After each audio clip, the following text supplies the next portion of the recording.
We are about to open the voting at cnn.com/join, so a good opportunity to get out the phones or digital devices, I think my next guest would prefer me to call them, and get ready for the next story. Right now in Palo Alto, Mark Zuckerberg is facing down a revolt from his own shareholders.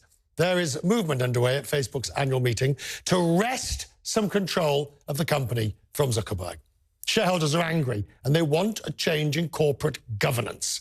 They're voting on 8 proposals. The details don't really matter of individuals, but the gist of them all is the same: to put a check on Zuckerberg himself, either as CEO, chairman, or to restrict his voting. After 2 years of scandals, fake news, elections, hacking, data collections.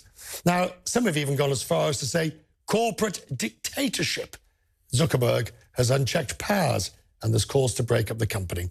He will get the last laugh. He owns special stock. His vote is more powerful.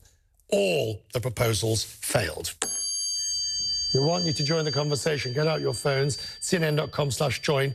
Does Mark Zuckerberg have too much power at Facebook? cnn.com/join. cnn.com/join. Does he have too much power at Facebook? Shelly Palmer is the CEO of the Palmer Group. Answer the question first. No. First of all, then that's it. No, we're done. No, here's the thing. First of all, if you bought shares in Facebook, you understood the corporate structure because you're a sophisticated investor. And those special shares that he has that give him voting rights, the super voting rights, have always been in place. So if you've bought shares in the company, you knew what you were buying. But there's a much more important reason why he doesn't have too much power, in quotes. And that is, he is allowed, like a private company CEO would be, to think long term. And if there was a much harder quarterly EBITDA focus on that company, it would be actually a real problem for everyone. So I think having one person who can thoughtfully look at the company long term actually is a plus, because we're getting into an area that nobody has ever been in, Richard. And while it's easy to make knee-jerk kind of claims or calls about what we should censor or not censor, whose worldview do you want to put in place of his? And a committee, probably that's how we get camels and zebras. Absolutely. I'm familiar with the analogy. Now, but the quid pro quo, and I sort of agree in a way with you, which is perhaps slightly... That's unusual. I know, it's disturbing, to be blunt. But I sort of agree. Look, you bought into a Zuckerberg enterprise when you bought him. However, the opposite side of that same coin is that when Zuckerberg sold into the public markets, he realized he would have to relinquish, he would have to be more amenable to sharing power. That's the other side of exactly the same coin. Yeah, I guess it would be the other side. At the end of the day, people did invest in his company. That's correct. By the way, Facebook is unprecedented in its size, and the problems that it is facing are unprecedented in history based on its size. We've never collected this many human beings before. We've certainly never done it with data science. We've certainly never done it with the intent of getting them to click on ads. And we didn't understand, nobody understands the full social implications of the media addiction that's happening.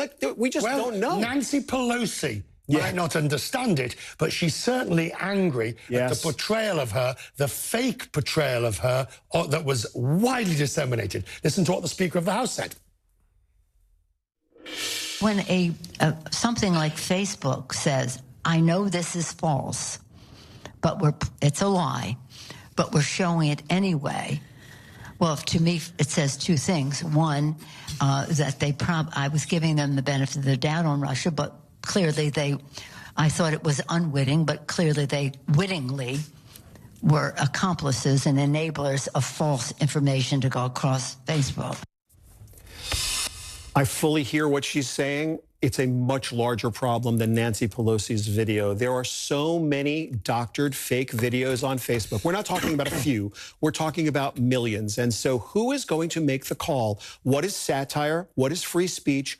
You need to put a policy in place. You can't just say to Facebook, hey, you are the publisher. They're not. At the moment, they're a platform. And if you want to change that, then change the law. Because right now, they are legally a platform, which means they are only responsible to take things down when they're told to take them down, or if they're outside their policies. But even if they're a platform or a publisher or whatever they make, because that platform versus publisher argument is the same one that Uber has always used about, we're just in the middle. It's the same one that Spotify, we're just in the middle. Because it's the law. Change the law if you don't like it. Fine. But the reality is, though, don't we have the right to get things wrong?